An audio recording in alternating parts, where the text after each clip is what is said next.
While Pro Tools is ideal for all types of audio post-production work, there are many features that make it specifically useful for television post. Features like Region Replace allow you to change a sound and intelligently replace it elsewhere in the session. Loop Fill and Time Compress and Expand while trimming speed up the process of laying down ambient effects and room tone with sample accuracy to picture.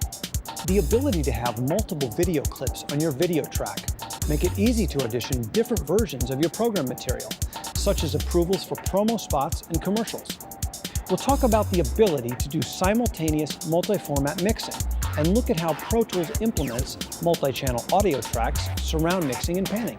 If you're someone who works in television post, speed is the key. Features like the ones we're about to see are what sets Pro Tools apart from every other workstation out there.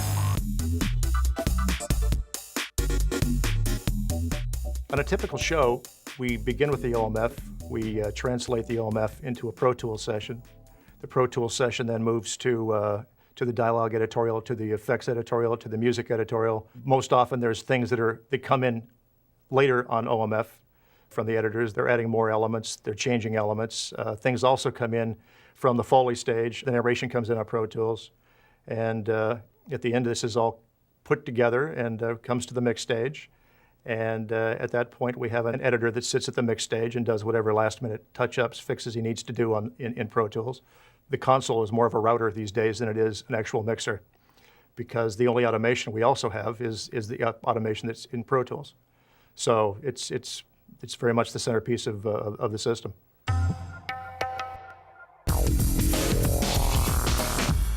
If you have AV option, it allows you to take the picture that comes with the audio from the media composer and open it without having to redigitize it or to think about it any further.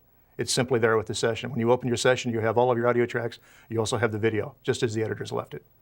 Another common thing is the necessity of having to record video from Digibeta, Beta SP, and record that in. It doesn't always come in on the OMF. The AV option has the ability to do that. It can do that in pieces. You don't have to record the entire track again. It has the compression ratios so that you can select the size of compression, the amount of drive space that you want to use, which is very important. It's very, very nicely integrated. As you drag the cursor across the screen, it scrolls a frame at a time, depending on how fast you drag it.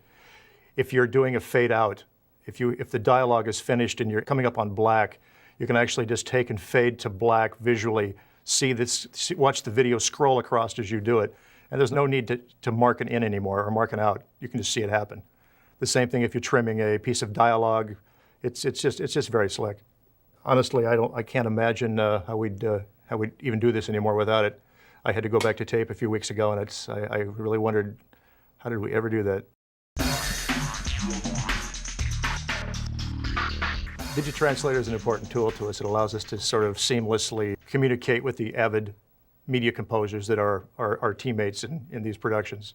Most of the media we get comes from media composers. I think they're pervasive in Los Angeles, and pretty much everything we get comes in on an OMF. It allows us to take and open the OMF and turn it into a Pro Tools session. And it does it quickly, it does it seamlessly. It's a simple tool that does exactly what it intended to do. In our studio, the Pro Tools is our surround mixing system. The surround panners that are on every channel are really nice. They have every feature you'd expect to find in a surround panner. They've got convergence, divergence, left, right, front, back, and they've got some really cool link features. You can link left and right so that they move in the same direction. You can link them so that they move opposite of each other. It's a very nice tool, and it's available on every channel. It's simply there. It's not a plug-in any longer. It's just nice. It's a good way to go. The beauty of surround in television is actually the center speaker. In surround, the dialogue stands out much better in an LCR environment than it does in a straight stereo environment. And that allows you to bring up backgrounds, to use effects. That allows you to go where you couldn't typically go with television. And if you're doing a show where you want to, a lot of shows, or especially reality shows, are fairly noisy shows. And one of the difficult parts is getting dialogue to stand clear of the other elements. But with the center speaker, it pops. It just works much, much better that way. We use a lot of plugins. I mean, I use the Renaissance EQ and compression all the time. We use Vocal Align a lot. Pitch and Time is a great plugin. Love Lo-Fi, and we use Amp Farm occasionally. Deverb, I use Deverb. It's a daily one, that's a staple. And the great thing about having things like Deverb is that it used to be you'd have to dedicate 1 or 2 boxes to this, but now you can take Deverb and put it kind of as many places as you need to. It's a better world of reverb.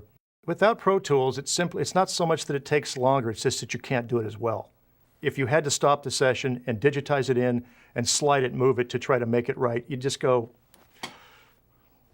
you like it? Pretty good, huh? There's not the time in television to do that kind of thing. So what it allows you to do is to finesse things to a level that you weren't able to do in the past.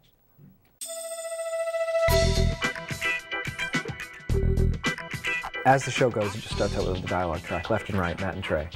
We don't break it up into characters or anything like that. And then it goes to 3, and then it goes to 4, and then it goes to like 8. And by that time, we've got like 6 or 7 mono effects tracks. We've got background tracks, stereo, and it really gets deep. And in order to navigate the show, if I heard a click in the music, or I said, oh, we need to cut the music, you basically could just hit Control and hit the edit groups, and only the music tracks come up on here. So you can fix that problem and then hit Control and go back to the entire thing. I use that constantly because stuff gets so deep, you can't be counting tracks and figuring out what the heck's going on.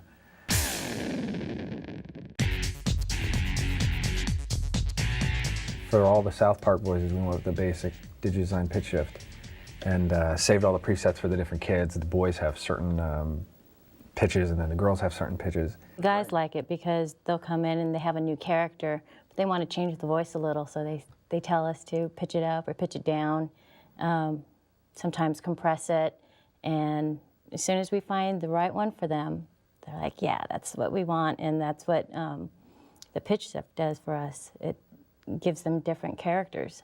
It really does. I've been using strip silence.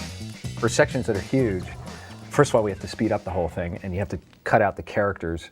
Like the little kids have to be sped up and the grown-up characters don't. So you can only do a little section at a time. To keep their timing is a lot easier. You speed up the whole thing and then use strip silence to cut out any mic noise or mic booms, and then fix a little problem and take that whole chunk with their timing and move it over.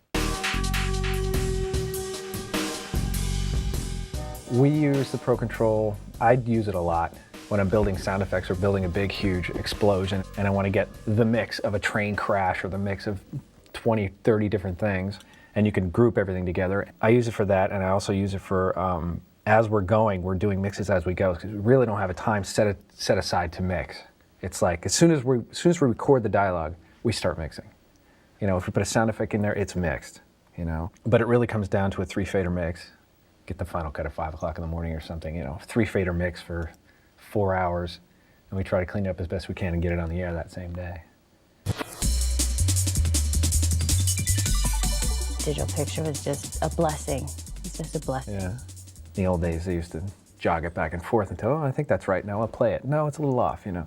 This is like right on the first time, go to the next one. Yeah, it's great for, you know, trying to sync something up, and you know, you can go right to the frame, see it's right on, and you know, make it work. I've watched people work off tape machines, and I was just, back out of the room going,